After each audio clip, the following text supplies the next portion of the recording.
So I just did a podcast with Murray from Advantage Business, and it's going to be a useful podcast for people that are curious about leadership and want to create a framework or take their business to the next level, especially if you're a small to medium-sized business.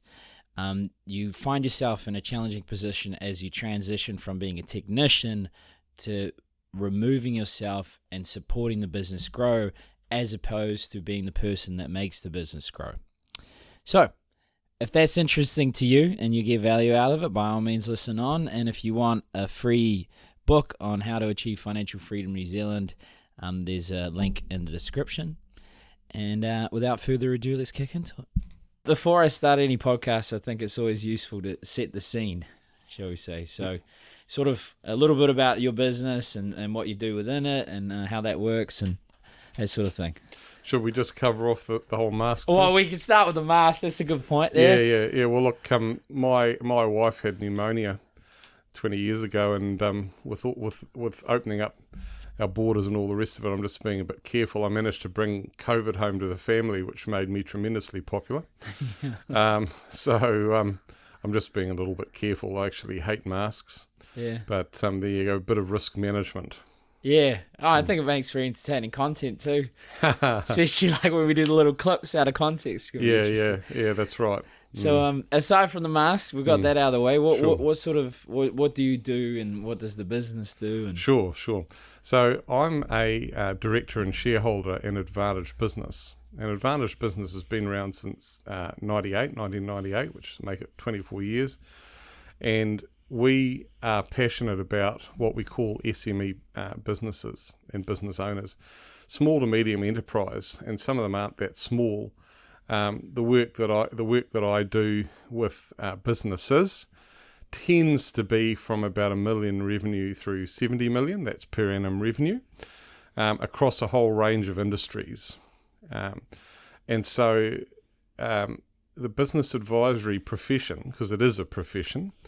To be any good at it, you normally have to have had an in-depth business background, and you've got to have credibility and validity and have done things and be continuously learning.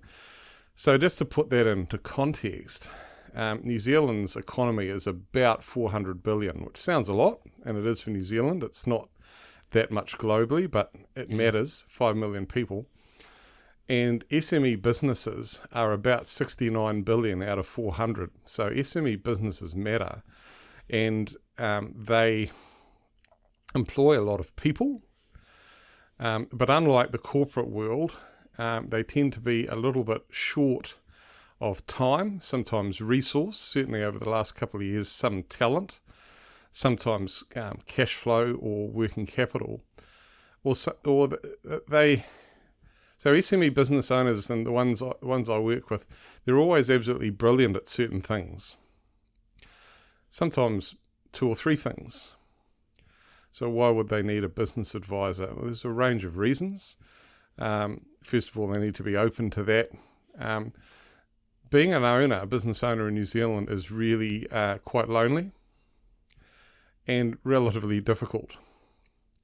So if somebody has more of a technical bent or genius, they may or may not have access to the leadership and management side of things, and that's where we come in, that's where I come in.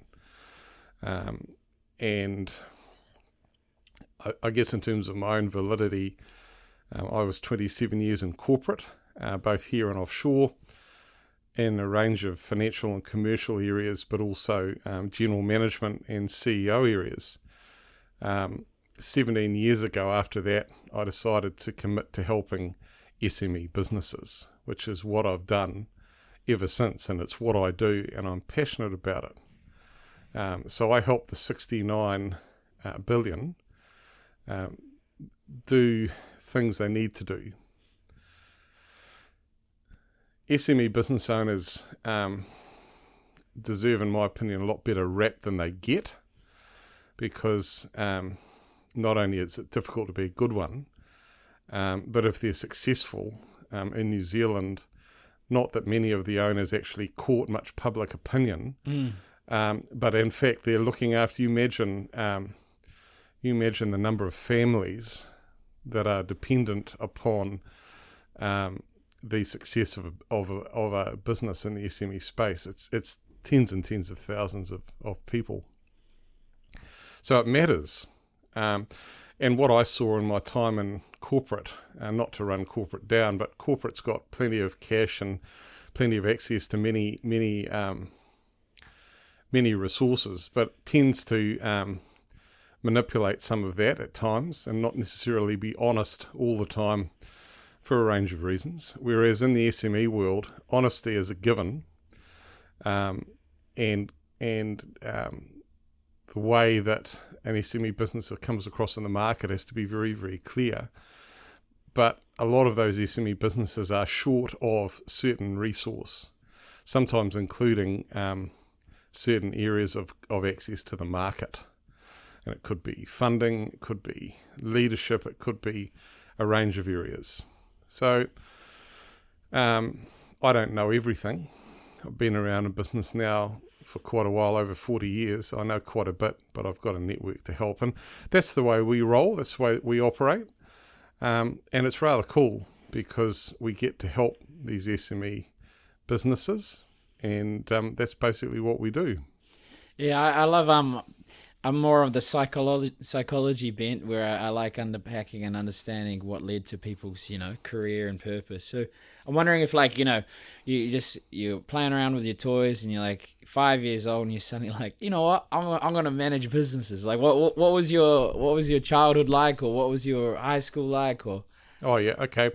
Probably without going too far back, I actually did a degree. It was commerce and law in the 70s, and I worked in a warehouse while I did that. So I was in the real world on the warehouse floor packing groceries.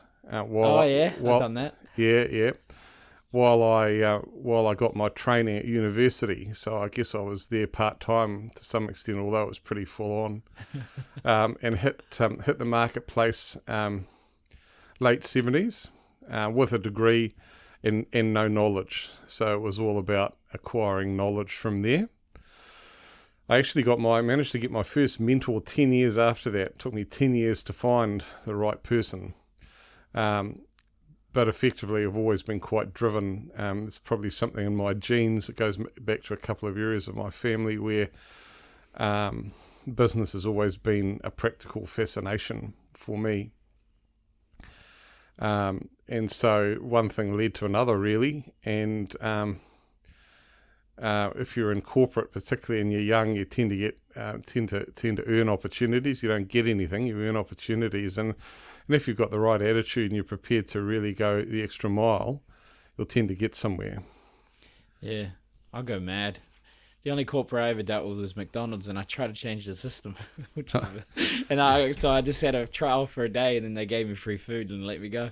Good on you. Well, yeah, changing the system probably wasn't going to work. But no. I think the key thing, it became fairly evident to me early on that success was actually about people. I did learn that lesson fairly early. It wasn't about technical things so much. It was about people. Yeah. Business is about people, much more than it's about any particular business discipline. The business disciplines have to be there, but without people, no business is going to operate. So over time, I got into some leadership roles, which was quite scary, particularly the first one, and built from there, and sometimes help businesses through changes in the marketplace. What was scary about that first one? Oh, the scary thing about it was that I was quite young, and I was so-called in charge of a lot of people who were a lot older than me, some of which had a lot more experience. Yeah. And so I needed to get over, I think the term is imposter syndrome, but it was in my head. It wasn't so much in everybody else's. I mean, people judge somebody on what they can do, and as long as they're not I won't use a rude word, as long as they're not the kind of person that they don't want to deal with. There's some empathy with people that's needed. people have got to know that someone may well be smart, may well be able to do things that they actually care. Yeah. So that was really from there. My progression became less about, if you like, technical function and management, more about leadership and more about helping a business actually get somewhere and inspiring people. Just on that, like the younger leading older, there's been an interesting dynamic. Like, I never look at it leading, I just see it as supporting. But what is your advice after going through that yourself? Let's say there's a young person listening that's leading people that are older than them. How do you navigate that? What you should be mindful of? Yeah, that's a good question. I think the first thing, and it's hard first time up, is to actually be yourself. Now, it might sound a simple thing to say, but if you're yourself, your authentic self, and you've got something to say and people can see that you can make a difference, then they'll accept that actually very quickly. There'll always be a few people who won't, who are a prisoner of their own views of what's right in the world. But really, results and looking after people and helping people achieve things tends to very quickly become centre stage. Really, the battle in your first role is with your own self-esteem. Part of you saying, well, am I good enough? Am I smart enough? Am I this? Am I that? And either that overwhelms you, or you focus on things and say, right, well, this is what I need to do. I'll do it. I'll be me. And the first few times you get a bit of borax, it's probably good for you in one way, toughen up a little bit. But then it's like anything. Business to some extent is a little bit like sports. I've played a lot of sports, but in the end, you look at any top sports, man, sports, woman, people don't see in their effortless performance at a high level all the work that went into that. And so when somebody in business or in sport, they have a certain amount of success and they get into a bigger pool, they have some more success, confidence comes from success over time and it builds. And you see that in people. And when I work with a leader and they're a little bit unsure, we work together, they're less unsure, they find their feet, and then it's not a spreadsheet, thank heavens, it's a kind of an exponential process. But part of it too is people can tell a fake, tell a phony. In the end, if you lead a team of people, or a person, or a group of people, they won't actually remember much about what you said, or technically, they'll remember how they felt. And how they felt, and a subscript to that is what was achieved, is what will stay with them. And so if you think about it yourself, Ryan, you think back to the best team you've ever been part of, you think back to the best leader you've ever worked with, probably in the top of your mind will actually be how you felt. And that's there's a lot of psychology and a lot of discipline around that. But in the end, our feelings actually matter. And people, you know how people talk about gut feel. I'll just mention. So we take in the world through our head, through our heart, to our gut. We make decisions from the gut through the heart to the head. So we take in the world vertically, we make decisions the other way. You think about it. You think about any decision you've ever made, one that really mattered. The first thing, you've got a feeling in the pit of your stomach. Maybe it's a pretty sort of warm, pleasant feeling, feels good. Or it's the opposite, doesn't feel good. And so leadership's quite a lot about that, not only between your head, heart and gut, but everybody else's. Some people ask me, well, is there a magic formula to get people to buy into something? No, there isn't. There absolutely isn't a magic formula. There never was, and there never will be. Good leaders and great leaders are able to practically inspire people. People feel in the pit of their stomach that whatever they're saying actually is true. And everybody likes that. You know, all of us, we can pick any person that we're interested in any field of being human, and it always comes to the back to the same thing. Why was someone a great leader? Well, what they said was true. It helped me.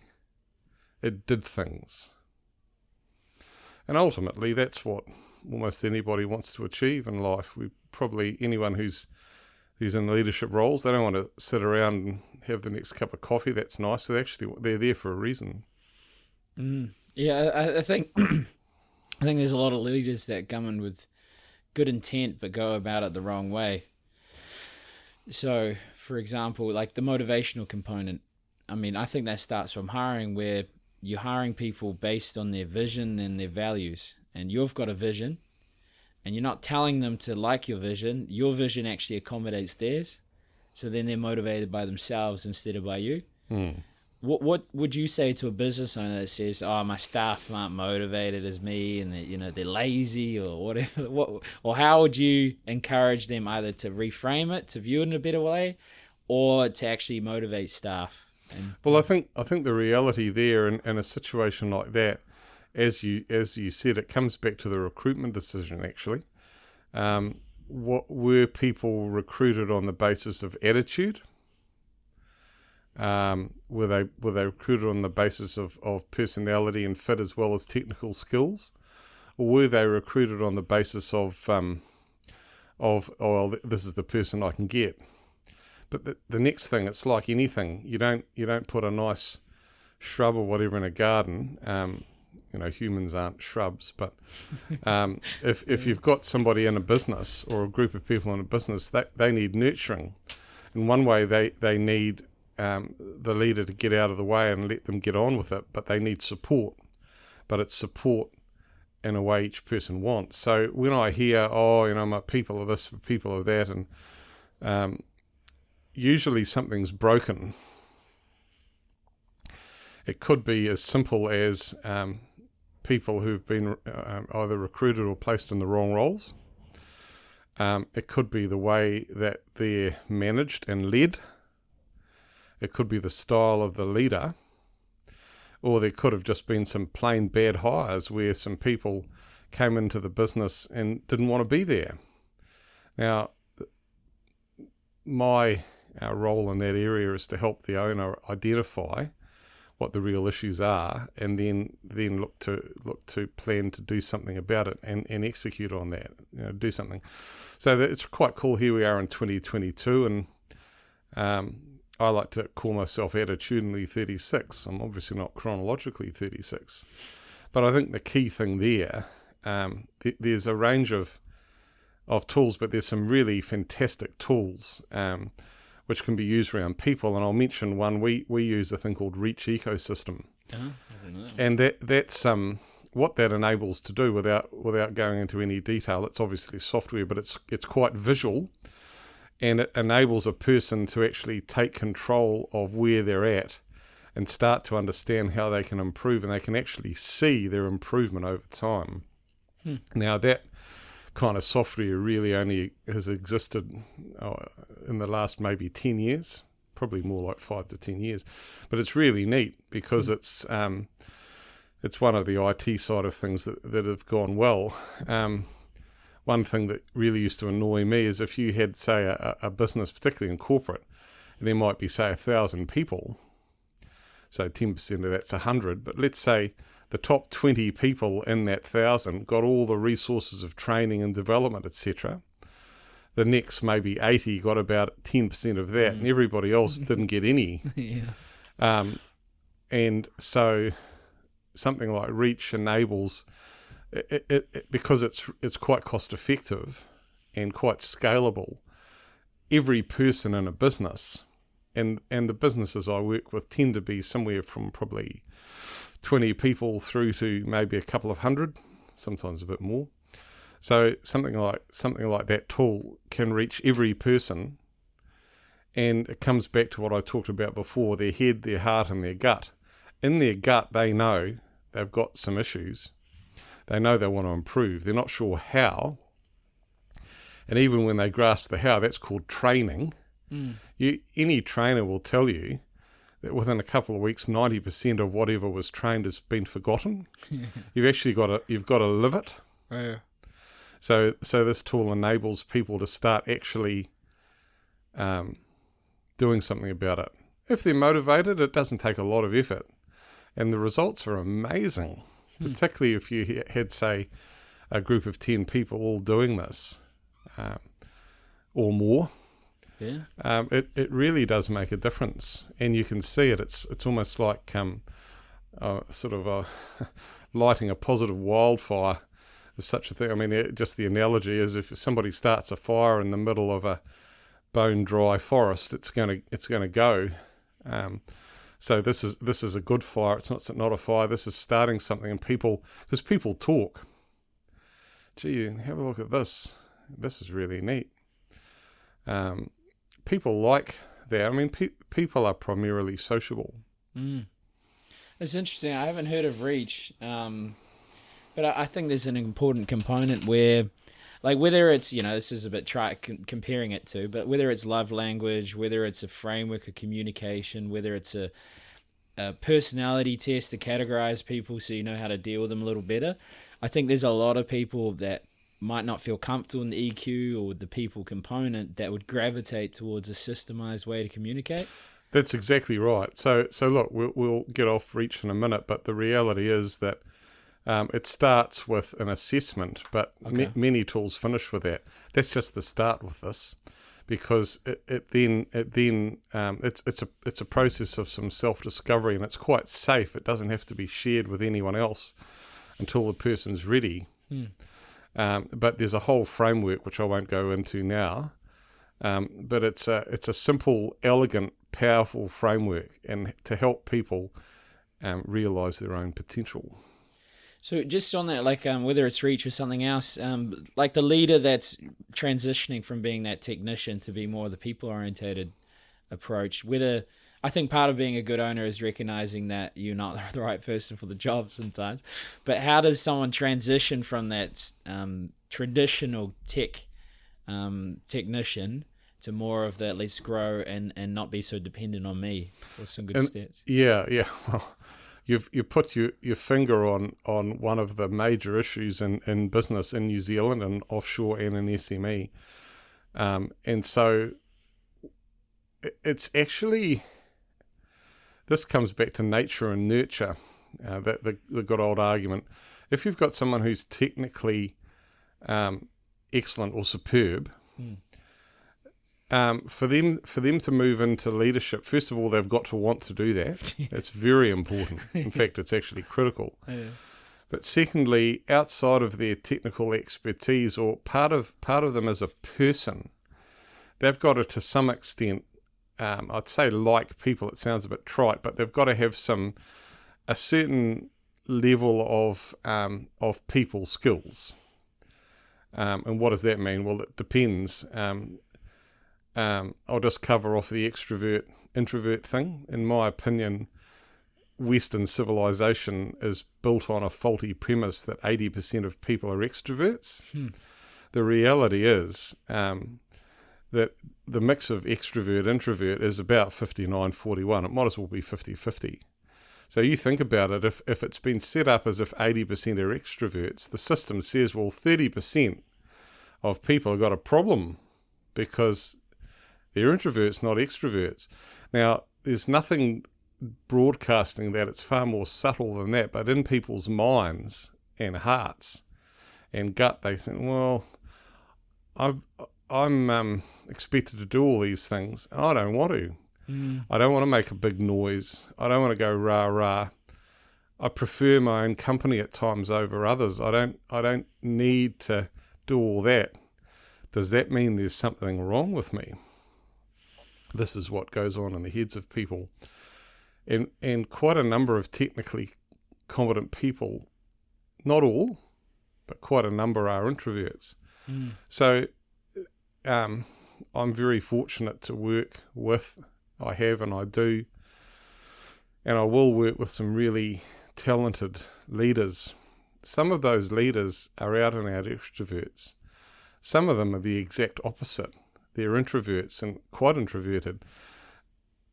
But whether they make noise or not, they're effective. So I'll give you a strange analogy. And the analogy is sheepdogs. And the leaders aren't sheepdogs. The reason I mention that, there's two kinds of dog. There's a hunt-away dog and an eye dog. Oh, yeah. So the eye dog's like the black and white collie, a bit like, think of a foot rot's flats dog. Yeah, Remember that? That's, dog called dog. That's an eye dog. It virtually never barks. Yeah. Whereas a hunt-away is a large hunt-away dog, and it goes woof, woof, woof, woof. It woofs a lot. So it moves, makes things happen. It happens to be sheep, but it's just an analogy. It makes a lot of noise, or it's quite extroverted. An eye dog is reacting. So you might say, and it's a long bow, but the extrovert side of things is a bit hunt-away, and the introvert's more eye. So when you have what I've seen with leaders who've moved from technical to leadership, again, rule one, which is always the rule, they're still themselves.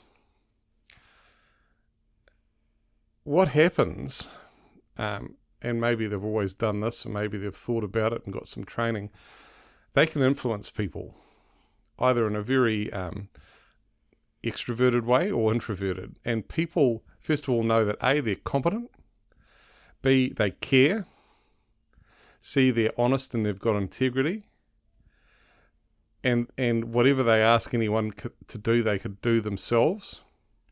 Maybe not necessarily technically with everything, but they're there. It's kind of like the captain of a male or female sports team. The captain, all the players know that the captain's, if not the absolute best player, they're certainly a good player, but they're also a team player. So what you've hit on there, Ryan, is a very, very important thing. And the sad thing I see sometimes is, let's say it was yourself, Ryan, let's say you're a fantastic fitter and welder in a business, or or an architect, or an engineer, or a sailor. Let's just say you're an architect, and you were one of the best architects your firm had ever had. And then one day somebody calls you in somewhere and says, "Righto, Ryan, we want you now to lead this team." Yeah. And you go, "Oh, yeah, what do you want me to do?" "Well, we want you to do this and this and that." "And how many people I'm going to be leading?" "Oh, not many, just 35. And you go out of there thinking, "Oh, hold on. I didn't sign up for that. I'm an architect. I like being an architect. I like everything to do with it. I like the technical side of it. I like the creative side of it. And I get a kick out of putting plans in front of a client, either myself or as a team, and they like it. And I really get a kick out of seeing it when it's built. Now I have to do all this leadership stuff, and I'm not sure I know what to do." So straight away in comes the, phony. I'm not a phony architect, but what's all this leadership carry on? I mean, we've talked a lot about leadership today, and I'm quite happy to do that. There's other things, but we'll stay on it, because someone who's a leader, when they get really good at it, because they're so authentic and because it suits their personality, it's really deep in them, and people feel that. So in one way, they haven't got anything to prove, but the key thing is that the people in their team develop. And you would have heard from many leaders at a high level. First thing, usually the question to a leader is, well, how come the leadership's so good in your business? How do you do it? And the first thing they'll tend to say is, well, I recruit and we recruit. I want people in my team that are better than me. I want all of them to be better than me. So what that person means is, as a technical level, but they're not. It's not so much an attitude. It's similar levels of attitudes, different perspectives. But what happens there is the result. The sum's greater than the parts. So if you had 10 people and they're each fantastic, you put them together, it's more like 30 people, except it's 10. It's not anyone working harder, it's working smarter. And it's just everyone's getting something out of it. Interesting, just for you haven't mentioned it, but people sometimes think it's about money. Money is important, but it's a demotivator. Money is important to many people at many stages, but it's not all there is. There's other things as well. And some people in teams, for various reasons, they're not there working for money. Yes, they get money, but they're working for other things. Yeah, I interviewed a recruitment agent a little while ago, and funnily enough, he talked about the companies with the best culture pay less. Well, it's interesting. Certainly some of the best cultures sometimes do pay a little bit less, but over time probably not that much. I think the key thing is that people feel it more. They feel more positive. Yeah. So it's not so much that the leadership isn't showing appreciation and supporting it. It's more a reflection of the intangible aspects of their role they find more enjoyable, whereas the other competitors have to sell on money because they don't have that healthy culture. I think that's very true. That's very true, and that's on the wrong premise that all anybody wants is money. If somebody's really unhappy in their role or unhappy in their role and able to move, and they're getting really good money, they'll probably still move. Yeah. They'll probably still move because, well, if they feel they can still get good money, but have a better culture. They also, like, even from a happiness standpoint, once you reach a certain threshold, I think they did a study in Uganda and Canada, the two extremes. So they said once you reach a certain threshold of income, the thing that gives you more value is actually helping and supporting others as opposed to making more money. And I think that's one of the underplayed aspects of leadership in organizations, is that they think money is the solution when the actual underlying motives of the individual and what's important to them will motivate them more than the actual money itself. So when we used to do recruitment, we'd do similar to a value proposition sale, was where you would ask them what's important to them, what would they enjoy in a role, and that varied. It could be, I want to go on these trips and learn more. I want to grow my own team. I want to be able to provide for my family. I want a sense of achievement. And depending on what they say, you can tailor a role, provided that they're doing a superpower your organization needs. So I think that's an underplayed component in leadership, is actually hiring people that love what they do and accommodating what makes that enjoyable for them, as opposed to just paying them more. Oh, absolutely. Maybe we might come back to that. I just wouldn't mind covering a couple of other things if I could. I want to cover funding, not at a technical level, but at a summary level. And I also want to cover IT systems, because IT systems are so pervasive. You name me any business that doesn't have it at its heart, besides its people, a number of IT systems to make it run. So I'll just cover funding first. My first comment around funding, and I'm talking about what's known as debt funding, in other words, mainly bank funding. There is equity funding, and that's bringing in equity partners, but just on the debt funding side of things, a good business is probably going to be earning a reasonably good return on its investment. It's known as shareholders' funds, and if they're able to get access to the right information and which to enable them to talk to a bank, then they'll probably end up getting the finance that they need. Now, people talk about how hard that is, but I've been doing that for a long time, probably close to 40 years now, right through changes in banking, and the right information and the right case is needed. But cash never goes out of fashion. Any size business in any industry needs working capital so that it can do all the things it needs to do. So In the SME world, I come across a number of businesses that need better funding, either more funding or better structured funding. So that's a hitchhiker's galaxy to funding, leaving out all the technicalities. There are plenty, but I don't want to talk about any of those.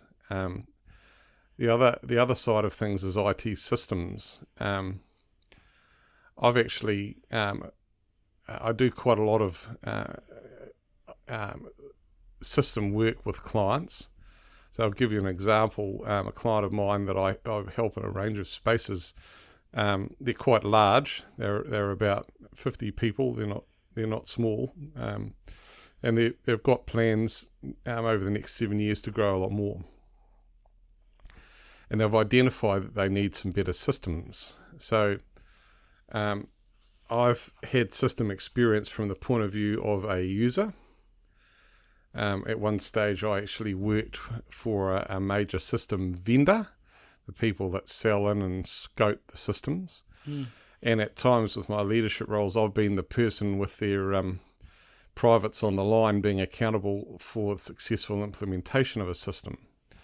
So nowadays what I'll do is be involved with owners to help them select the right system, help them work with the vendor, work with the team, and make sure that all the preparation required and then the process of getting the system in and operating occurs. And I don't want to go to the next level of detail, but I think the key thing with that, it's a leadership challenge all on its own. There are plenty of stories of that whole process of system implementation going badly. So it's a bit like recruitment. Either the wrong system was selected, or the many tasks and the project of getting it into the system was undercooked, and people weren't buying into it. So that's a recipe for disaster. And when those things don't work, it probably will be unsuccessful. But when they do work, there's an asset for the business, and it's very satisfying to see a business make an investment in systems, improve their systems. And again, it's kind of a bit like cash flow, that everything in the business works better because we're in 2022 and beyond. So making money from surprising and delighting customers and having good systems enables service, enables all those sort of things. So that's very once over lightly, but funding is key, systems are key, leadership is key, people is key. Yeah, well, just on the systems thing, and we can get into funding again. There's some doctor, I can't remember the specifics, but it's just a good analogy where people were told, you're going to die if you don't change your habits in the next few years. 10% of them change their habits.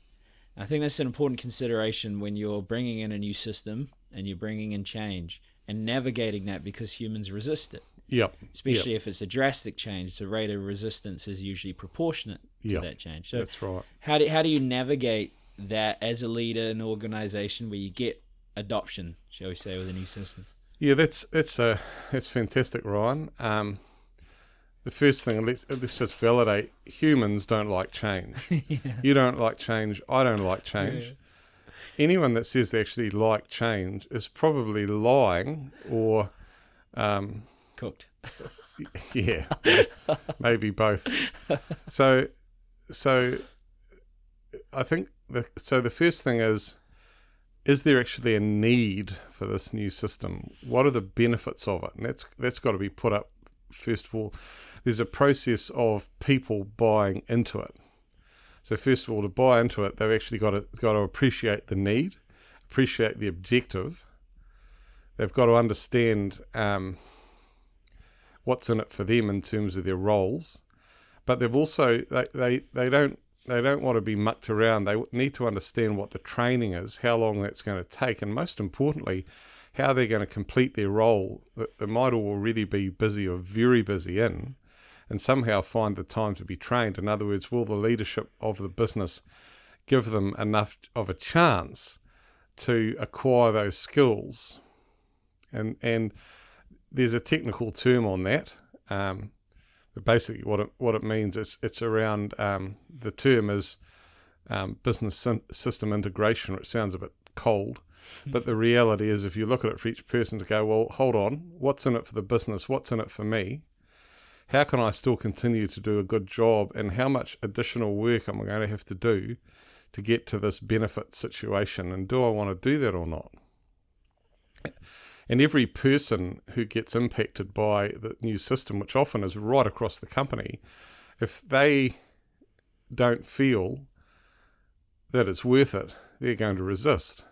Yeah. They may well still grumble and resist at times, but overall, it's okay, no, we can see where this is. And there needs to be a process where their concerns are listened to and acted on. No. So it's not a spreadsheet, it's a human process, and it's around taking people on a particular journey that's very clearly defined. Makes sense. The funding thing, I have no idea about. The systems and people I enjoy. So the funding. So suddenly, cash is king. It's like the blood of the business. And you need funding from the bank. What should you think about? How does that even work? And I don't know how you manage it with the banks, but yeah. Oh, okay. Well, it's again, I'll just give a bit of an overview. Yeah. All banks run on information. You don't simply rock up to a bank and say, "G'day, I'm Ryan, I'm Murray, can I have X amount of money?" Yeah, I'm used to that. So, well, you can do that, but you're probably going to not get a very good response. No. So what it ends up being, the work I do in funding is because I'm a chartered accountant, have been for a long, long time. But what I'd say is I'm a reformed one, and what I mean by that is I start with the objective and with the people and what's needed, and then I will take the information the bank needs, because it's quite prescriptive what they need, and then marry that up with the information that the business can provide, because quite often information that a business can provide needs to be structured in a certain way so that a bank can understand it. So it's almost, to some extent, a bit like marrying two languages. There's the language of the business and the language of the bank. And whilst a number of people have some quite definite ideas about banks, either positive or negative, sometimes quite marked, the information that a bank needs is pretty much a given. But the funny thing about it is there's two people in banks. There's a lot of people in banks, but there's a front-end person and a back-end person. The front-end person is the relationship manager, and they represent a bank, and they work with a business, and they will state what's needed. It's then up to the business to get that, and I help a number of my clients with that, sometimes to quite a detailed level. But then ultimately what happens is that information is pulled together by the front-end person in terms of a proposal within the bank. And then it goes to what's called what I call the back-end person, which is the credit person. Their role is to protect the bank's balance sheet. Yeah. And a very experienced banker once said to me, he said, "Look, Murray, banking's really simple. We lend out a whole lot of money and we don't want to lose any." So they're quite risk averse. Yeah. So they have a range of ways of looking at things. But what I find quite useful, did I mention to you the last couple of years the funding that I've put in place for clients? Did I mention that? Yeah. Wow. I don't know if it's before or during. No, that's all right. So since I'll just mention, because I've been doing this for a long time, but since March 20, I've had 32 million Kiwis signed off by banks on behalf of clients, and that's as a range from 250,000 sign off through to 6 million. The interesting thing is that even though the amount of money is different, the information was quite similar. And so banks, they want to minimize risk, and that might sound self-serving for the bank, and it is, but they also don't want businesses to take too much risk, because they don't want to have to do something nasty to them. So so there we go. That's banking in a nutshell. It has its place. So that's called debt finance. The other source of funding is primarily what's known as equity, which is people who have got money, sometimes high net worth, sometimes others, and they'll put money into a business without expecting an immediate return or getting interest. And sometimes that can be for 6 months, 12 months, 5 years, 10 years, and it depends on a lot of things with that. The one good thing about bank finance is the bank only wants one thing, which is to have the money repaid. And when they can see that a business can repay the money, the bank will probably be very well disposed to lend them some more if they need it. Whereas with equity funding, it's very much person dependent. It's what strings, if anything, come with that. And from business owners' point of view, that some business owners just don't want to dilute their equity, the percentage they own in a business. They'd much rather deal with a bank. Others are prepared. They may not want to deal with a bank, and they're more interested in equity. So that's a sort of personality of the business owners. But overall, getting money from banks is relatively technical, but part of it is, I'll just finish this by saying any bank will look at, let's say it was you, Ryan, let's say you were the sole shareholder in a business. A bank will look at yourself, they'll determine your honesty and your integrity and whether they want to deal with you. They'll then assess the industry risk of the business that you're in or businesses. And if they like that industry risk, they'll then say, that's cool. Here's the information we need. And so that information needs to be provided, as well as a story of where the business has been and where it's going. And that's basically how it works. But there's an art to doing that. So on the industry part, are there some black marked industries where they're like, I don't really know. That varies from time to time. But I'll give you a good example. Since COVID, it's a good one. It's not good for people in the industry, but tourism and hospitality. So I think of a particular business that I won't name, which is a very large helicopter operation, which had been operating for about 30 years in a particular location of New Zealand. And their target market was high net worth Americans, Europeans and Asians who would come in and charter a helicopter for, say, a week to either go heli skiing or shoot deer or something like that. The problem was that all of a sudden, without much warning, our borders shut and there were no more tourists. Now banks would take a look at that and go, well, the risk profile of that industry has changed because all of a sudden there are almost no customers. If there's no customers, there's no cash flow. Wow, that's tough, eh? I mean, it's incredibly tough. Yeah, and it's applicable in the investment world. Is you can't have to be unemotional in the way that you diversify yourself, because that's an unfair thing. That's the reality of life. So is there a thing that you can do as a business owner, either instilling a culture of innovation, because whether it's that or something else, whether it's a natural disaster, whether it's a business partner ripping you off and not being communicated, taking off into the I've seen a lot of that. So is there something that you can instill in your team or your organization to encourage the protection or preservation of businesses, or you see certain attributes that lead to a business success whereas another one might fail?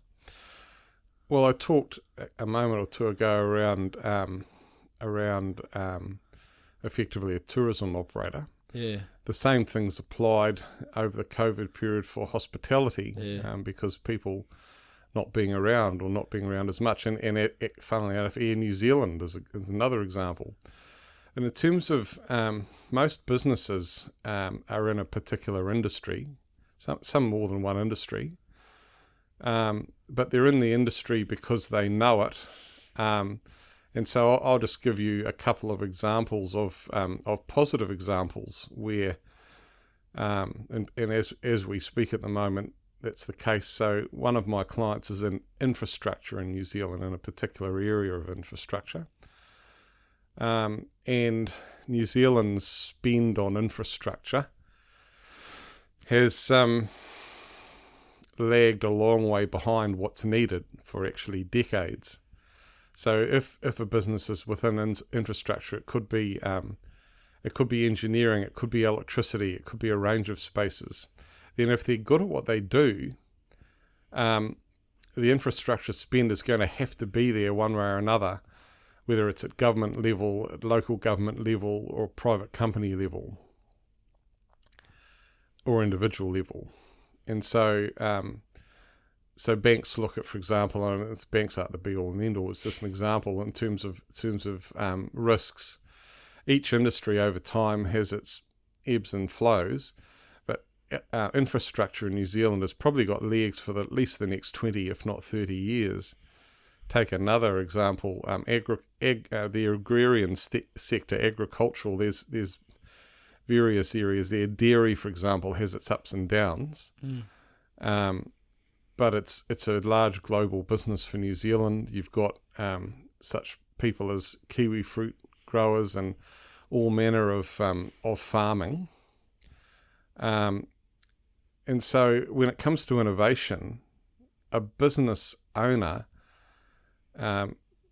good businesses, they invest in their people, they invest in their development, and they have a learning culture around what they're doing now, and they're always looking to decrease their risk.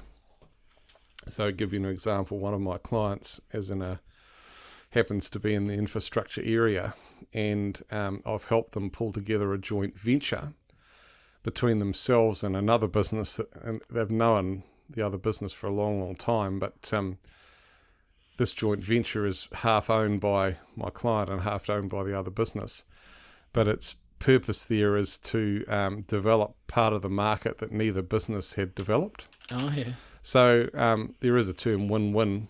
I prefer to express it as no one loses. So there are ways to grow businesses, and what I'm seeing over the last couple of years is certain businesses that are doing well, they may look to acquire some other businesses in their industries who aren't doing so well, or who want to sell out. And that's a commercial. That's not the strong buying up the weak as such, but it could be for health reasons. It could be a whole range of reasons. So the terms use rationalisation, which sounds a bit cold. The reality is that businesses do over time acquire other businesses if there's a reason. Yeah, it's true. Well, believe it or not, we've done 53 minutes. So I'm just wondering, in terms of a leaving thought, or maybe there's a young, inspiring management consultant, or even a business owner that's, a bit overwhelmed and haven't heard this concept of management consultant. What would your imparting comment would be, and then how do they find you if they want? Oh, okay. Well, I go by the term business advisor. Oh, yeah. It's not just semantics. It's advising an owner, first of all, listening to where they're at, and helping them craft the future, working with them. In terms of how to find me, I have a mobile number. I have an email. I can give that to you, or I can say it now if you like. I don't mind which. Yeah, we'll post it. Yeah, that's fine. But I think it's important that any owner looking at an external person, a business advisor or anyone else, they've got to feel they can work with the person. They've got to feel that not only has the person got validity, but they're actually a decent person, and there's some degree of fit between the owner and the advisor. That's really important. And today I've done a lot of talking. One of the key attributes regarding a good business advisor is to be able to listen, and actively listen, to what someone's saying, and to some extent what they're not saying, and get a feel for what they actually need. Now, I mentioned a while ago in this session, people remember how they felt. If you meet an owner and they have a feeling that they could work with you, they'll know why and they'll remember that. So in terms of anyone, say if you're like younger or developing, trust in yourself, be yourself, and take it a step at a time. Nice, eh? Powerful ending. I like it. Well, we'll have the company website and your email and phone number. Hopefully it doesn't blow up too much. I don't imagine so. There's it's a trickle, the podcast. The TikTok and the others might be quite interesting. We'll see what happens. So yeah, thank you. You're welcome, Ryan. That's been fun. Yeah, cool.